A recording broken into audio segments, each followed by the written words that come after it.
Et bienvenue à vous au grand rendez-vous européen, CNews, Les Échos. Bonjour Fabien Roussel. Bonjour à vous. Et merci de votre présence. Vous êtes le secrétaire national du Parti communiste et député du Nord. C'est votre grand rendez-vous ce dimanche, alors que la bataille des européennes est déjà lancée, du moins avec les meetings des différents partis.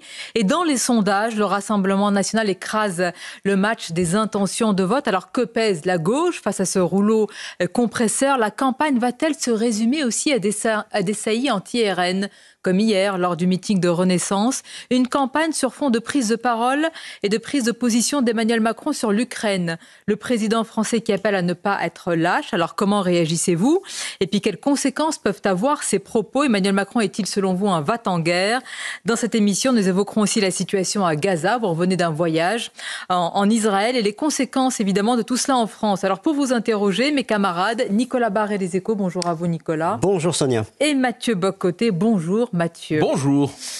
Fabien Roussel, après avoir surpris tous nos alliés en évoquant l'hypothèse de troupes occidentales au sol en Ukraine, Emmanuel Macron persiste et signe en lançant qu'il ne fallait pas céder à la lâcheté face aux dangers qui frappent l'Europe. Vous avez dit que le président français était allé trop loin. Selon vous, quelles conséquences peuvent avoir ces paroles aujourd'hui? Celle de la guerre généralisée, l'embrasement de la guerre sur l'ensemble du territoire européen. Elle a lieu aujourd'hui à 3 heures d'avion de Paris. Elle a déjà fait plus d'un demi-million de morts. Elle dure depuis 2 ans, figée sur un front de 900 km à l'est de l'Ukraine. Et tout doit être fait pour aboutir à un cessez-le-feu, des discussions, et en tout cas à mettre fin à ce charnier, à ces bâtiments, ces infrastructures, ces villes dévastées. Mettre fin à la guerre. Ce que je regrette et ce que j'ai entendu du président de la République lors de la réunion que nous avons eue à l'Élysée, c'est qu'il endosse les habits de la guerre, qu'il devient le parti de la guerre militaire, comme la guerre sociale qu'il mène en France, mais on y reviendra. Et c'est très inquiétant pour la suite. D'abord, il n'a pas dit un mot sur la diplomatie française et le rôle qu'elle doit jouer aujourd'hui avec d'autres pays qui, eux, appellent à ce que l'on trouve un cessez-le-feu, comme le pape d'ailleurs, j'ai découvert cette déclaration ce matin. Et il fait le choix plutôt d'un discours guerrier. J'ai le sentiment qu'il se prend pour le chef d'État américain, Bush, en 2003, dans son offensive contre l'Ukraine. Et je le dis, nous n'avons pas besoin en France d'un Bush, nous n'avons pas besoin en France d'un chef militaire, nous avons besoin d'une coalition pour la paix et de ramener la paix en Europe. Alors la comparaison qu'il vous proposera est plutôt autre. On a entendu hier Mme Valérie Ayé dire que dans le camp, finalement, nous sommes en 1938, c'est Munich, et le clan de la paix, pour reprendre vos mots, ce serait Daladier, ce serait Chamberlain. Est-ce que nous sommes en 1938 aujourd'hui? Non, pas du tout. C'est une très mauvaise référence historique. La seule comparaison que je pourrais faire avec 38, c'est la montée des extrêmes droites en Europe à cette époque très très forte. Salazar au Portugal, Franco en Espagne, Mussolini en Italie, Hitler en Allemagne et la France de Pétain qui grandissait. Nous sommes dans la même période un petit peu aujourd'hui avec les extrêmes droites qui grandissent un peu partout dans le monde, en Europe, et nous voyons que ça fait peser une menace sur l'équilibre du monde. Trump aux États-Unis, Poutine en Russie, Monsieur Netanyahou en Israël, Orban, Marine Le Pen en France. Vous voyez que les extrêmes droites vous mettez tout le monde sur le même plan? Oui, bien là, sûr. on est passé quand même d'Hitler à Marine Le Pen. Je mets sur le même plan ces forces d'extrême droite qui grandissent dans le monde et qui font peser une menace réelle sur l'avenir de l'humanité, de la planète et de la paix. En revanche, concernant la guerre en tant que telle, la référence, pour nous, c'est pas Munich, c'est plutôt 14-18, parce que nous sommes sur une guerre qui, aujourd'hui, est stabilisée sur un front de 900 km, plus d'un demi-million de morts, avec des tranchées et 2 armées qui s'affrontent et qui, dans un conflit qui s'enlise. Mais que faire, Fabien Roussel, vous dites quand même que Emmanuel Macron, c'est le parti de la guerre. Vous faites une comparaison avec George W. Bush et donc les faucons. Hein. Oui. C'est ce qu'il y avait de plus dur sous l'administration américaine. Pour vous, Emmanuel Macron, aujourd'hui, est un jusqu'au-boutiste? La France n'a pas besoin d'un George Bush à la française. On a besoin, au contraire, aujourd'hui, de faire entendre les possibilités, les voies qui peuvent nous conduire à un cessez-le-feu et à la paix. Ces voies-là, nous ne les entendons pas. Je vais vous dire une chose. Le parti de la guerre, c'est Poutine aujourd'hui. C'est quand même pas, pas la France. Il faut pas inverser les proportions. Mais je suis d'accord. Mais vous m'interrogez sur les choix de la France aujourd'hui. Depuis le début. Alors on va revenir à l'origine. Et vous l'associez à Emmanuel Macron. On va revenir à l'origine et sur les déclarations que j'ai faites à l'Assemblée nationale au nom de mon groupe dès l'invasion de la Russie de Poutine de l'Ukraine. Nous l'avons dit, il y a aujourd'hui un occupant et un occupé. La Russie de Poutine a envahi un territoire, violé l'intégrité territoriale d'un pays et bafoué l'ensemble des résolutions du droit international. Donc, nous avons aujourd'hui un homme et une oligarchie avec lui qui menace un pays et qui menace la paix en Europe. Ça, c'est une réalité. Et nous devons tout faire pour l'empêcher de gagner. Et je le dis clairement. C'est pour ça qu'aussi, ça n'a rien à voir avec Munich, parce que tout faire pour l'empêcher de l'emporter, ça veut dire qu'aujourd'hui, de manière indirecte, nous aidons les Ukrainiens à se défendre en leur livrant des armes défensives, leur empêchant la Russie d'aller plus loin. Mais tout faire en 38, Daladier et Chamberlain abandonnent en race campagne les Autrichiens et les Tchèques. Donc là, aujourd'hui, on n'en est pas là. On vous ramène à aujourd'hui. Apporter un soutien à l'Ukraine et à l'armée ukrainienne pour éviter que la Russie aille plus loin, il faut le faire. Nous le disons, et nous sommes, nous, favorables à créer les conditions pour continuer d'armer l'Ukraine. Les lignes rouges sont celles que la France avait posées dès le début du conflit, que M. Macron avait posées et que nous avons soutenues.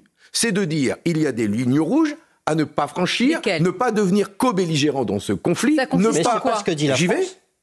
ne pas fournir d'armes, notamment des missiles à longue portée, des avions de chasse, qui pourraient permettre à l'armée ukrainienne de tirer sur le territoire russe et de faire en sorte que la France, de fait, par ses armes, se retrouve engagée dans un conflit avec la Russie. Ça, la France, la diplomatie française, le président de la République l'avait dit au début du conflit. J'ai interrogé le président de la République. Je lui ai dit, Monsieur le Président, est-ce qu'il y a encore ces lignes rouges que vous aviez définies, existent-elles encore aujourd'hui ? Est-ce que vous êtes encore sur cette position-là? La réponse est claire, non. Il n'y a plus de ligne rouge. Il vous a dit qu'il n'y a plus aucune ligne rouge. Il n'y a plus de ligne rouge, il n'y a plus aucune limite. C'est ce que j'ai dit tout de suite en sortant, parce que j'étais choqué. Moi, j'ai été choqué par les propos qu'il a tenus, puisqu'ils n'ont plus rien à voir avec ceux qui étaient tenus il y a quelques mois, que nous soutenions. La démarche, la politique française, à l'époque, nous la soutenions, c'est-à-dire ne pas faire en sorte que la France s'engage dans ce conflit, mais soutiennent l'Ukraine, oui, mais aujourd'hui, nous venons de franchir un pas supplémentaire. C'est ce que l'on appelle l'escalade militaire, guerrière. C'est-à-dire que nous rajoutons à chaque fois un pas de plus vers la guerre généralisée, et nous n'en voulons pas. Votre position est contradictoire. Vous dites à la fois, il faut tout faire, et en même temps, il faut s'interdire certaines choses. Mais parce que... non, c'est pas contradictoire, parce que... que voulez-vous qu'il arrive dans les mois qui viennent? Le front est stabilisé sur 900 km. Qu'est-ce qu'il faut faire? L'objectif, c'est quoi? C'est de repousser la Russie, de vaincre militairement la Russie. Jusqu'à combien de morts? Jusqu'à combien de dévastations? C'est ça la question qui est posée. Ce que nous disons, nous, le Parti communiste français, ce que nous disons, c'est que il y aura une fin à ce conflit. Il y aura une fin, il y aura des négociations. Avec qui? Et la question... Fabien Roussel, il y aura une fin. Négocier, il y aura une fin à ce conflit. Il y aura des négociations, il y aura donc un cessez-le-feu. Nous disons que ces discussions, ce cessez-le-feu, il doit arriver au plus vite et mettre fin aux morts, mais la question de plutôt que dans 2 ans, dans 3 ans, et avoir des millions de morts supplémentaires. Vous, au pouvoir aujourd'hui, avec qui, et on entend ce que vous dites aussi, c'est une voix importante aujourd'hui en France et en Europe, et avec qui pouvez-vous mener cet objectif de cessez-le-feu? Mais avec les dirigeants russes actuels. Enfin, qu'est-ce qu'il a dit? Vous savez que moi, j'ai adhéré au Parti communiste français dans le cadre de mon engagement contre l'apartheid et pour la libération de Nelson Mandela, 27 ans emprisonné dans les geôles d'Afrique du Sud. Qu'est-ce qu'il a dit, Nelson Mandela, quand il est sorti à ses geôliers, à son peuple? Il a dit, pour faire la paix avec un ennemi, on doit travailler avec cet ennemi. Quelle force, Quelle force de la part d'un homme emprisonné pendant 27 ans et qui décide de discuter avec ceux qui ont été ses geôliers et qui l'ont enfermé pour pouvoir amener la paix et la construction d'une nation sud-africaine. Eh bien, aujourd'hui, si nous devons construire la paix et un cessez-le-feu, et en respectant ce que demandent les Ukrainiens, c'est retrouver leur territoire. Et monsieur Zelensky, la différence avec l'Afrique du Sud, c'est qu'en Russie, les prisonniers politiques, on les tue. Oui, c'est tout. C'est ce qui s'est passé avec Navalny. Oui. D'accord. Enfin, d'accord. En Afrique du Sud, je ne vais pas vous citer le nombre de martyrs sud-africains de l'ANC qui ont été torturés, pendus. Fabien Roussel, il y a quelques contradictions dans votre je veux dire, et la comparaison, elle doit s'arrêter là. Bon, la comparaison doit s'arrêter là. Monsieur Poutine est un dirigeant d'extrême droite nationaliste qui tue ses opposants comme monsieur Navalny. Il est dangereux et effectivement, tout doit être fait pour qu'il ne gagne pas et pour que nous puissions traiter avec lui des conditions d'une sécurité collective. Nous voulons la sécurité en Europe, la sécurité pour le peuple français. Mais Fabien Roussel, il y a un souci de cohérence minimale. Je peux me permettre de vous dire, les Ukrainiens veulent reconquérir leur territoire. Bon, on dit. De la même manière, il ne peut pas y avoir de paix, j'entends dans la logique qui est la vôtre, s'il n'y a pas une discussion sur ce territoire conquis par les Russes. Bien sûr. Vous dites il faut tout faire, mais ne pas tout faire. Donc j'essaie de comprendre à travers ces contradictions quelle est votre ligne. Mais il faut tout faire. Est-ce qu'il faut, par exemple, envisager des concessions territoriales pour les Ukrainiens? Comment nous, Français, pouvons dire à l'Ukraine ce qu'ils vont devoir accepter? Ce que nous disons, c'est que... Si vous voulez organiser une conférence de paix, vous acceptez d'avance l'idée de concession territoriale. Je vais vous dire ce que nous a dit le président de la République. C'est pas moi qui le dis, c'est lui. Le président de la République, dans cette discussion où nous étions entre nous, il dit, bien sûr, que quand il y aura des discussions, un cessez-le-feu, il faudra discuter de l'avenir des territoires occupés par les Russes aujourd'hui, et ce sera au président Zelensky de savoir où il met le curseur et comment il règle cette discussion-là, ce qu'il devra céder, ce qu'il devra soumettre à un référendum, ce qu'il devra conserver. Ça fait partie des discussions, ce n'est pas à nous de le dire. Par contre, nous, notre rôle, c'est d'être aujourd'hui aux côtés du peuple ukrainien, de l'aider à se défendre, d'empêcher la Russie d'aller plus loin, mais surtout de créer les conditions que l'on sorte par le haut de ce conflit. Il ne peut pas se terminer en guerre généralisée. Vous vous rendez compte qu'on a affaire à des puissances nucléaires, que ce soit celle de la Russie ou celle de la France. Mais nous, on ne peut pas aller plus loin. Jusqu'où ça va aller sinon ? Qui ne s'en rend pas compte? Mais je pense que le président de la République souhaite véritablement endosser les habits d'un chef militaire.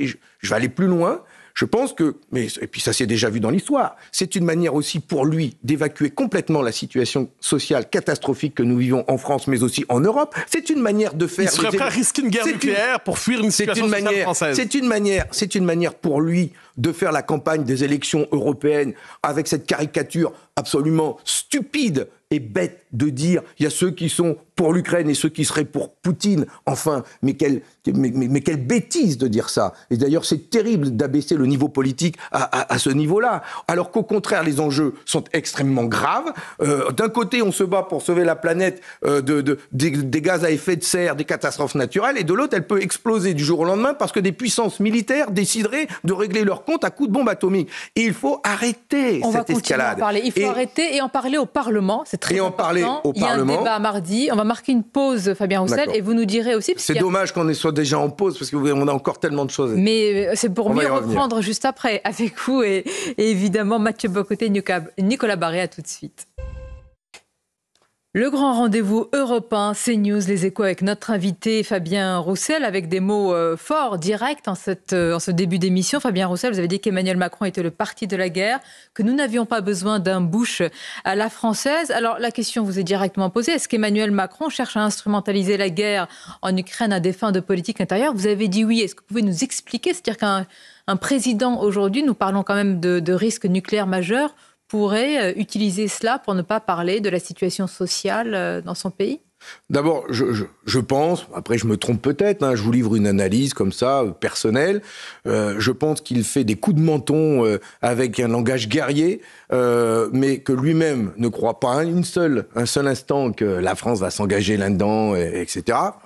En tout cas, j'espère pas. Mais surtout, ce qu'il fait, il agite un contre-feu, une manière de détourner l'attention des Français sur ce conflit. Et pendant ce temps-là, c'est la catastrophe en France. La situation sociale est déplorable.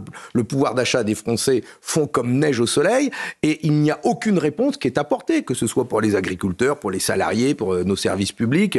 Et donc, c'est une manière pour lui d'endosser des habits de chef de guerre militaire, et tout en menant une guerre sociale qui fait beaucoup de mal à notre pays. J'ai entendu la France est en faillite, je ne sais plus sur quelle antenne, mais c'est pas la France qui est en faillite, c'est les Français qui sont en faillite. On va en parler, mais est-ce que la France est bientôt en guerre? Quand Emmanuel Macron dit la guerre est revenue sur notre sol, est-ce que, Fabien Roussel, vous dites qu'elle est revenue sur notre sol, ou est-ce qu'elle est en train de se dérouler géographiquement en Ukraine, aux confins de l'Europe?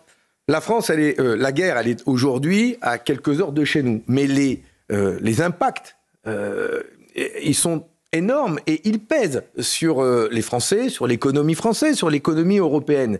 Et donc, nous avons intérêt à ce qu'elle se termine au plus tôt. D'abord, pour les Ukrainiens, pour eux, mais je pense aussi aux familles russes qui voient leurs enfants tués dans une guerre qui ne devrait pas être la leur.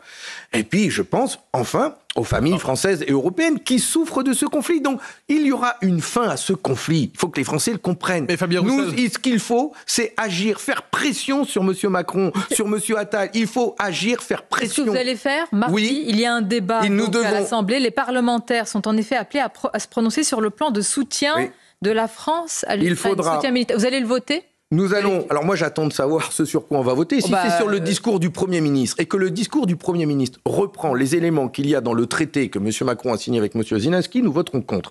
Je le dis, on est en train de faire le tour... Vous allez voter contre. Depuis tout à l'heure, vous nous dites qu'il faut aider l'Ukraine, et maintenant, vous allez voter contre. Non, mais c'est des choses différentes. Le traité que nous propose le président de la République, enfin, qu'il nous propose... Enfin, c'est quand même fort. Il l'a signé dans notre dos quand même. Hein. On peut nous traiter de lâcher de traite, mais enfin, le traité, il l'a signé dans notre dos. Et aujourd'hui, on a un débat au Parlement sur lequel on va s'exprimer sur le discours du Premier ministre. Excusez-moi du peu, mais la démocratie est légèrement mise de côté là-dedans. Ce discours, ce traité, il dit plusieurs choses. Il dit notamment que l'Ukraine doit rentrer dans l'OTAN. C'est une provocation, c'est une bêtise. Et d'ailleurs, l'Ukraine ne rentrera jamais dans l'OTAN parce que ça fera partie des discussions. Et c'est un des points durs posés par le dirigeant Poutine. L'Ukraine ne rentrera pas dans l'OTAN. C'est une ineptie, une provocation de l'inscrire dans un traité. Il y a deux pays qui viennent de rentrer dans l'OTAN. Vous dites que c'est une provocation de la part des Suédois C'est autre chose. C'est fait. Ça, c'est fait. Mais là, on est sur l'Ukraine. On est sur l'Ukraine. L'autre chose, c'est qu'il est écrit dedans un soutien militaire. Sans limite. Et là, vous dites non. Sans limite. Mais bien sûr, nous disons, et nous avons voté. J'ai voté. Il y a eu une première discussion, une première résolution qui a été déposée à l'Assemblée nationale, que nous avons votée parce qu'elle disait cela. J'ai été d'ailleurs critiqué à gauche parce que nous avions voté ça, mais ça me permet de dire aujourd'hui qu'il n'y a pas d'ambiguïté. Nous avions voté cette première résolution. Mais aujourd'hui, nous franchissons un cap dangereux. Dangereux pour l'avenir de l'Europe et pour la paix en Europe. Et nous ne voulons pas franchir ce cap. Pour nous, parti de la paix, c'est comme si on assassinait une deuxième fois Jean Jaurès. Nous sommes à l'aube d'une escalade militaire dangereuse et nous ne voulons pas assassiner la paix. Et Emmanuel Macron est le parti de la guerre. Oui, voilà. mais alors si je comprends, Fabien Roussel, mais la ligne de clivage autour de ça, donc il y a le parti de la guerre qui est Emmanuel Macron, je comprends bien, il y a le parti de la paix, donc dans ce parti, il y a vous, mais il y a aussi Mme Le Pen, il y a M. Mélenchon, c'est un parti de la paix assez hétéroclite.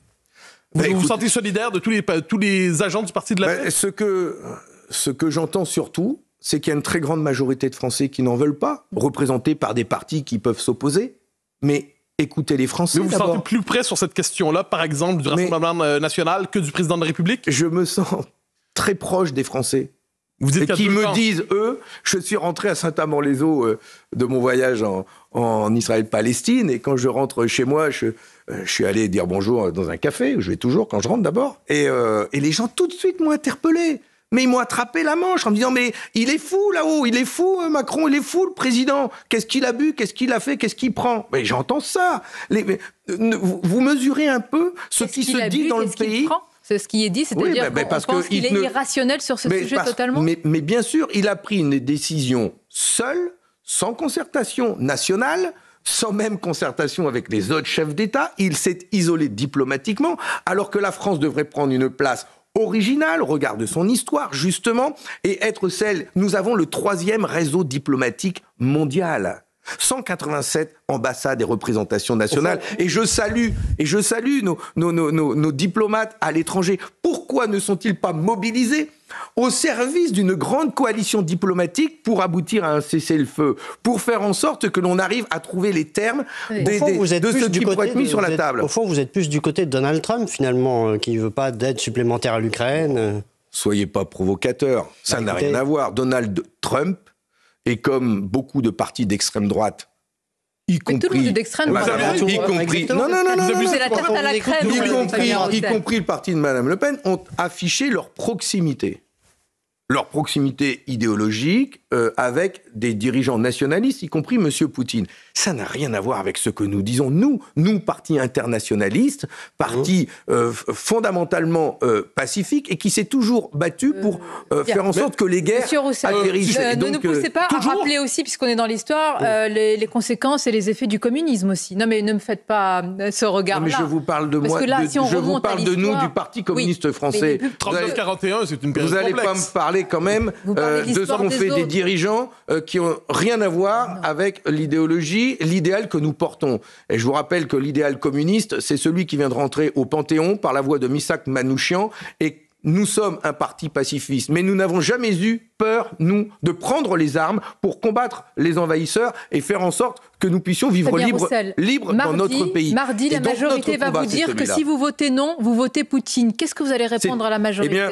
c'est en cela que je regrette le niveau du débat aujourd'hui. Et que au lieu d'avoir un débat sur la manière dont nous pourrions faire atterrir ce conflit pour aboutir à un cessez-le-feu sans permettre à M. Poutine de gagner, mais en faisant en sorte que la guerre s'arrête et que les Ukrainiens puissent retrouver tout ou partie de leur territoire, débattre de cela. Quelles sont les voies pour la paix? Et moi, je ne suis pas devin et je ne suis pas diplomate. Je suis inquiet. Mais et je souhaite que l'on ait ce débat. Vous allez être assimilé à l'extrême droite. Mais je souhaite que l'on ait ce débat, y compris avec d'autres ministres des Affaires étrangères dans notre pays, qui expriment les mêmes inquiétudes. Quand j'en discute avec M.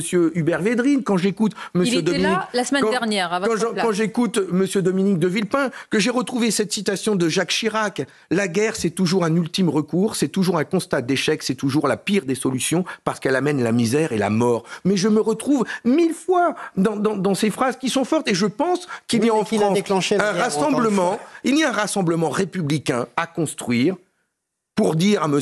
Macron non. La France doit être la voie de la paix. Et d'ailleurs, certainement que nous prendrons une initiative, je le dis. Nous, Parti communiste français, nous exprimerons à l'Assemblée nationale mardi dans ce débat. Et si le Premier ministre confirme les propos de M. Macron, bien sûr que nous voterons contre parce que nous ne voulons pas participer à cette escalade, mais certainement que nous appellerons aussi l'ensemble de nos concitoyens à se mobiliser et exprimer leur rejet d'aller plus loin dans la guerre et, pourquoi pas, nous rassembler partout en France, devant les monuments aux morts, de venir faire une veillée. Nous serons ce que nous serons, mais nous devons faire briller les bougies de la paix, dire stop à la guerre et faire en sorte que l'on pousse et que l'on mette la pression sur le président de la République. Les bougies de la paix, c'est lui. Aux velléités de Poutine, ce sont des armes. Mais justement, mais même ça, regardez, les velléités de Poutine et Trump qui pourrait être élu en novembre, et je ne veux pas m'y résoudre. Ça, c'est le pire. Mais le meilleur aussi peut arriver. Quoique, enfin bon, bref. Trump, en novembre. Mais qu'est-ce qu'on fait d'ici là? On va attendre ces élections qui pourraient être terribles. Mais c'est aujourd'hui qu'il faut amener Poutine autour d'une table et commencer à discuter. Et d'ailleurs, je n'ai pas compris ce que le président de la République a même glissé dans la discussion. Je reprends mes notes, je ne l'ai pas inventé. Quand il parle de diplomatie, je l'ai interrogé sur la diplomatie, il dit le temps aujourd'hui n'est pas à la négociation. D'ailleurs, la Russie serait demandeur d'un cessez-le-feu. Je l'ai entendu. La Russie serait demandeur d'un cessez-le-feu, mais nous ne voulons pas, parce que ce serait le moyen pour elle de se réarmer, de geler les positions. Mais enfin, un cessez-le-feu aujourd'hui, d'abord, ce serait aussi la possibilité pour l'Ukraine de retrouver des munitions qu'on a du mal à lui fournir. et de faire en sorte, effectivement, de geler les positions, mais pour pouvoir discuter de la fin de cette guerre et comment l'Ukraine retrouve son territoire. Et c'est pour ça que je suis inquiet et qu'il faut faire pression sur le président de la République et que nous appellerons les Français à prendre des initiatives pour manifester ce stop à la guerre et pourquoi pas se retrouver devant les monuments aux morts dans les jours, les semaines qui viennent et faire des veillées. Voilà, tout mardi, à l'occasion de ce débat parlementaire. Une courte pause et on se retrouve pour le grand rendez-vous. La suite du grand rendez-vous, Europe 1, CNews, Les Échos, notre invité, le secrétaire national du Parti communiste, député du Nord, Fabien Roussel. Nous avons largement parlé de la situation en Ukraine, des conséquences en France. Vous revenez aussi d'un voyage en Israël, Fabien Roussel. Vous avez rencontré des familles israéliennes mobilisées pour la libération des otages et vous avez rencontré des responsables palestiniens. On va y revenir en longueur. Je voudrais tout d'abord vous faire réagir à ce qui s'est passé il y a quelques jours. Plusieurs milliers de personnes ont manifesté vendredi 8 mars à travers la France à l'occasion de la Journée internationale pour les droits des femmes. À Paris, le traditionnel rassemblement a été marqué par de vives tensions lorsqu'un collectif féministe s'est joint au rassemblement pour rappeler le sort qui a été celui des femmes israéliennes violées et massacrées le 7 octobre.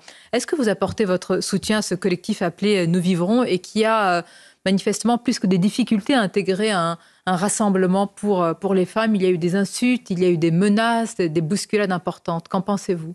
Il ne devrait pas y avoir d'insultes et de menaces et on devrait tous dénoncer le viol utilisé comme arme de guerre. Parce qu'aujourd'hui, le viol est utilisé comme arme de guerre. Il a été utilisé par le Hamas, organisation terroriste qui a commis un crime innommable le 7 octobre en s'attaquant à des civils, à des innocents, mais à des femmes, des enfants, et en utilisant le viol comme arme de guerre. Et c'est horrible. Mais aujourd'hui, et un rapport de l'ONU daté d'il y a quelques jours, indique qu'il y a aussi des femmes palestiniennes qui subissent des violences sexuelles, des viols dans les prisons israéliennes. Et donc, le viol, l'intimidation, l'humiliation des femmes est aussi utilisée comme arme de guerre. Et c'est pour ça qu'on devrait être unis pour dire stop. Et je reviens de ce voyage. Nous sommes la première délégation politique. Pardonnez-moi, Fabien Roussel, on va insister sur ce voyage. Je voudrais quand même, parce que c'est important ce que vous dites, c'est une dénonciation claire de votre part. Ce n'est pas le cas pour l'ensemble, de la gauche. Pourquoi, selon vous, les féministes soutenant une telle cause sont traités de la sorte? Pourquoi est-ce qu'une partie de la gauche, extrême gauche, ne reconnaît pas le féminicide de masse qui s'est déroulé le 7 octobre? Est-ce que vous, qui faites partie de cette large constellation, ça vous interroge? Vos propos ont toujours été clairs sur ce sujet, il faut le reconnaître et le dire. Est-ce que ça vous perturbe au-delà? Je le regrette profondément et je ne comprends pas leur position. Parce que ne pas le reconnaître, c'est ne pas reconnaître les droits des femmes et notamment ne pas reconnaître le fait, une réalité, c'est que les femmes sont bien souvent les premières victimes de ces conflits. Elles souffrent énormément de toutes les guerres. Et donc, y compris en Ukraine, le viol est utilisé. Les femmes sont martyrisées. C'est pas l'antisémitisme l'explication de ce distinguo? C'est pas ça à l'extrême gauche? Je sais pas. Faudrait les allonger sur le canapé, faire une psychanalyse et les étudier. En interview, quand la question est posée, il n'y a pas de réponse. Je regrette et c'est pour ça que je dis que, vous savez, quand nous sommes divisés, nous n'aidons pas à faire progresser les droits des femmes. Mais c'est une division majeure quand même. Je souhaiterais que nous soyons unis et que nous puissions dénoncer de part et d'autre les crimes qui sont commis à l'encontre des femmes, qu'elles soient israéliennes, juives, et les crimes qu'elles ont subis le 7 sont innommables. Mais pourquoi la France insoumise ne peut pas le faire? Mais j'en sais rien, posez-leur la question. Vous avez été partenaire à un moment, vous laissez mieux comprendre. Ça fait partie des sujets pour lesquels nous avons dit que nous n'avons plus rien à faire ensemble. Voilà, nous n'avons plus rien à faire ensemble parce que nous ne pouvons pas cautionner de tels propos. Nous ne pouvons pas cautionner ceux qui disent qu'aujourd'hui, la Palestine doit aller de la Méditerranée au Jourdain et donc qu'il n'y ait qu'un seul État palestinien et donc de tirer un trait sur un État israélien. Nous sommes clairement pour trouver une solution politique avec la création de 2 États et donc surtout d'un État palestinien qui aujourd'hui non seulement n'existe pas, mais le peu qu'il y avait recule. Et là aussi, c'est comme pour l'Ukraine et la Russie. Il y a un occupant et il y a un occupé. Et l'armée israélienne, le gouvernement de M. Netanyahou, est le pire gouvernement que ce pays ait eu, et il occupe illégalement la Cisjordanie, et il est en train d'effacer le peuple palestinien à Gaza. On a parlé de risque. D'effacer ? Oui, d'effacer. On parle d'effacement. C'est parce que, je vais te dire, on parlait d'un risque génocidaire. Ce que j'ai entendu, ce que je vois, c'est que nous allons vers le génocide. Il est en cours. Israël mène un génocide à Gaza pour vous ? Oui. Est-ce que vous imaginez, et essayez de trouver même une comparaison dans l'histoire, et vous verrez sur quoi vous tomberez. Un territoire qui est fermé, sans aucune issue, où il y a 2 100 000 habitants, qui est la population de Paris. 2 100 000 habitants dans un territoire qui est fermé, bouclé, ils ne peuvent pas en sortir. En même temps, ils sont bombardés, et en même temps, il n'y a aucune aide humanitaire qui rentre. Pas une bouchée de pain, pas d'eau, rien. Ils meurent de faim aujourd'hui, et nous disent les associations humanitaires, demain ce sont les épidémies, parce que l'eau est en train de croupir, et avec les chaleurs, ça va être ça. Comment vous appelez ça ? Qu'est-ce qu'il y a comme comparaison dans l'histoire ? Quelle est la comparaison que vous avez à l'esprit ? Je cherche. Je vous pose la question, vous la suggérez ? Aussi pire, j'en ai pas trouvé. D'une telle ampleur, je n'en ai pas trouvé. Et quand on regarde dans l'histoire récente des sièges où des populations ont été assiégées, bombardées, exterminées, c'est Sarajevo, c'est le ghetto de Varsovie.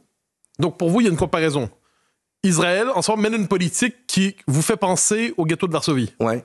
Donc vous nazifiez Israël. Les mots. Non, je dis pas ça parce les que mots justement, ont une importance je ne dis pas ça parce que vous parlez du ghetto de Varsovie, mais vous nazifiez pas Israël. Non, pas du tout. Pas du tout. Je ne dis pas ça, mais je cherche des comparaisons. Et je voudrais que chacun prenne conscience de ce qui est en train de se passer dans ce pays. Et je dis, d'ailleurs, j'aimerais pouvoir le dire, c'est que il y a 9,5 millions d'Israéliens qui sont touchés par cette guerre, touchés parce qu'ils ont été meurtris par les attentats du 7 octobre, meurtris par des prises d'otages et ils attendent encore le retour des leurs, touchés parce que toutes les familles ont un enfant qui fait la guerre. Toutes les familles israéliennes sont touchées. Et les 5 millions de Palestiniens qui attendent après un État depuis tant d'années sont persécutés. La moitié d'entre eux vivent dans des camps d'apartheid. Il faut aller les voir, les 2 500 000. Le ghetto de Varsovie. Oui. Vous savez qui était responsable du ghetto de Varsovie ? Oui, mais c'était les nazis. Vous êtes conscient de votre comparaison ? Allez sur place. Non, je pose une question. Vous connaissez l'histoire. Trouvez-moi d'équivalence. Non, je retourne la question. Pardonnez-moi. Vous connaissez l'histoire. Pour mesurer. Et en plus, je suis ému parce que je suis ému parce que j'ai beaucoup de camarades, d'amis de confession juive, et jamais ils ne souhaiteraient que ces crimes soient commis en leur nom. Roussel, s'il vous plaît. Or, aujourd'hui, comme rien ne se passe, et comme la communauté internationale laisse faire, et que ces drames ont lieu devant des centaines, des dizaines de millions de personnes qui les regardent à la télévision, mais que vont-ils penser ? Attendez, on va y venir. Monsieur Roussel, attendez, s'il vous plaît. On va revenir sur les mots. Ils sont quand même, ils sont lourds de sens entre le ghetto de Varsovie, le génocide. Est-ce que vous dites clairement, vous êtes un responsable politique, qu'aujourd'hui, Israël a un projet d'éradication en fonction de la nationalité ou de la race ou de la religion ? Parce que c'est à cela que fait référence le terme de génocide, qui est un terme pas anodin. Je reviens avec le sentiment que le gouvernement d'extrême droite, fasciste, de M. Netanyahou, le pire que ce pays n'ait eu, il est en train d'accélérer la création d'un grand État d'Israël, et donc de régler la question de Gaza, c'est-à-dire de faire en sorte de les affamer, de les terroriser à tel point qu'au bout d'un moment, ils ouvriront la porte à Rafah, et ils partiront courir, se réfugier dans le désert du Sinaï, et je sais pas comment ça se passera avec les Égyptiens. Il compte régler Gaza de cette manière-là. Il compte finir l'occupation de la Cisjordanie. 700 000 colons armés. Ils ont été armés par le ministre Ben-Gvir qui leur a donné des armes. C'est le Far West. Oui, ils se font tirer comme des lapins. Attendez, je finis. C'est notre responsabilité de revenir sur ces mots de Ghetto Varsovie, de fasciste. Les mots ont un sens. Quand vous dites un génocide, c'est une volonté planifiée, organisée d'élimination. Dites-moi que ce n'est pas planifié. C'est pas à nous, monsieur Roussel, c'est à vous. Vous y étiez sur place. D'abord, je laisserai le soin à la Cour internationale de justice de définir ce qui se passe et de définir les sanctions qu'il faudrait prendre. Voilà. Et effectivement, je connais la définition de ce qu'est un génocide. Et il faut qu'il y ait l'intention. L'intention d'éliminer un peuple, l'intention de tuer, l'intention d'éradiquer une population. D'accord ? Dites-moi ce qui se passe à Gaza. Vous trouvez vraiment que c'est le cas ? Non mais, dites-moi que c'est pas le cas. Et je finis, c'est parce que en même temps qu'il accélère l'implantation des colonies et la répression contre les réfugiés, en même temps il accélère les tirs. Il veut régler la question du Hezbollah au sud Liban. Et donc, il y a de la colère et il y a de l'émotion chez vous. Pourquoi, monsieur Roussel ? Racontez-nous, d'ailleurs, qui vous avez rencontré. Parce que j'ai rencontré un papa israélien qui a perdu son fils de 52 ans le 7 octobre. Voilà. Et ça fout les boules. La manière dont il le raconte, et sans haine, mais avec beaucoup de colère contre le gouvernement israélien de M. Netanyahou. Et j'ai rencontré, 2 jours après, un papa palestinien qui venait de perdre son fils pendant que nous étions sur place, 2 jours avant. Il a perdu son fils de 13 ans dans un camp de réfugiés parce que l'armée israélienne fait des incursions tous les jours dans les camps de réfugiés, tous les jours. Et ils tirent sans sommation. Des enfants, des femmes sont tués sans sommation. Et donc, il n'y aura pas de paix, il n'y aura pas de sécurité dans ce pays tant qu'ils n'auront pas chacun un État dans lequel ils pourraient vivre en sécurité. Ce ne sera pas possible. Et donc, je regrette que beaucoup d'Israéliens aujourd'hui ne croient plus dans la paix. J'ai rencontré une association de juifs et d'arabes, comme ils se le disent, à Jérusalem, qui se bat pour redonner l'espoir de la paix au peuple israélien. Ils ne croient plus dans la paix. Ils pensent que c'est dans la guerre qu'ils auront la sécurité. Or, ils n'auront la sécurité que dans la paix, dans une solution politique à 2 États. Une courte pause et on se retrouve.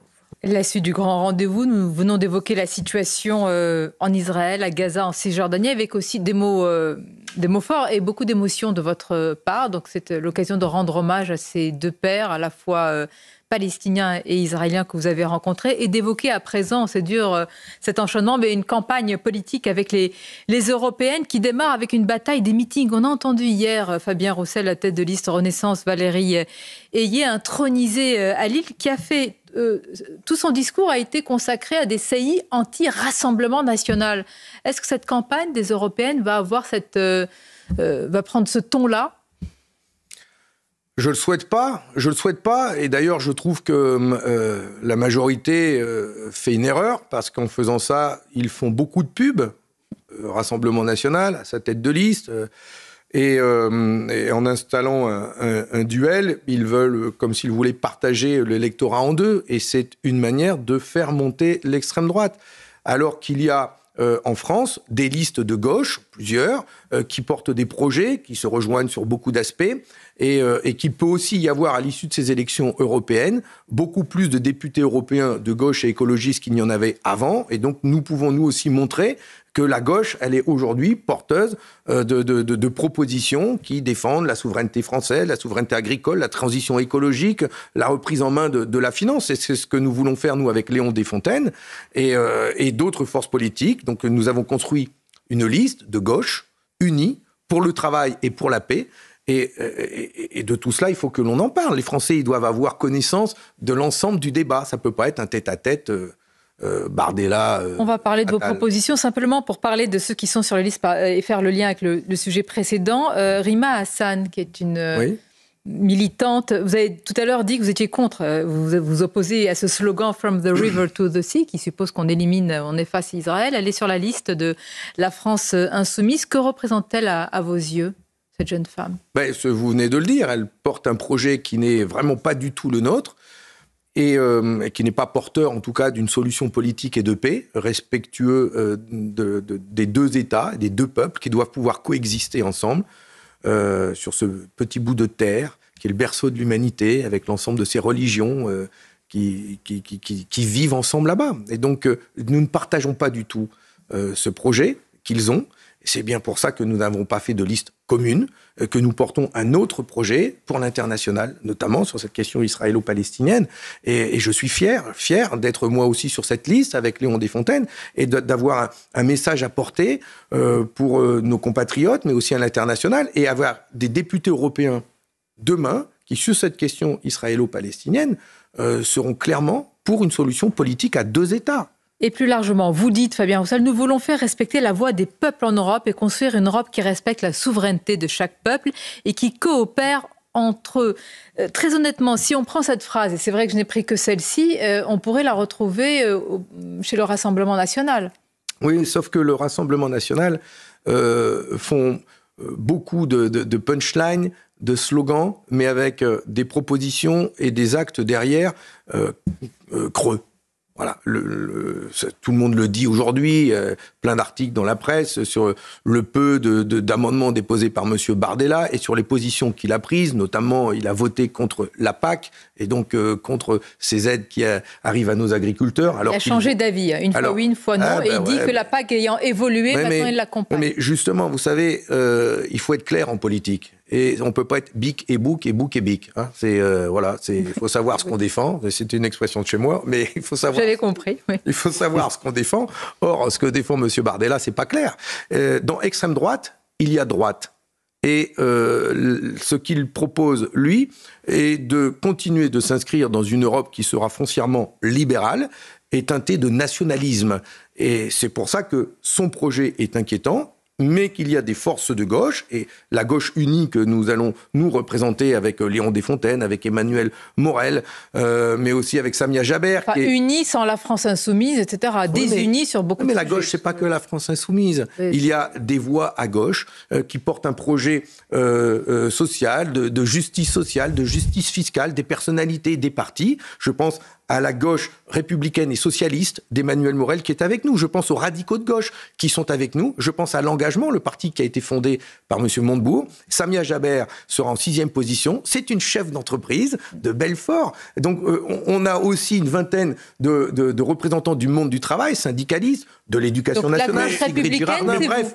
Nous sommes une liste du monde du travail et de forces de gauche qui font le choix de s'unir et de s'associer pour porter un message et en direction du monde du travail pour défendre la souveraineté française, mais en même temps, un message de paix, et nous conservons donc notre internationalisme qui fait aussi notre ADN. Sur cette question très particulièrement, vous dites retrouver la souveraineté des peuples, des États donc.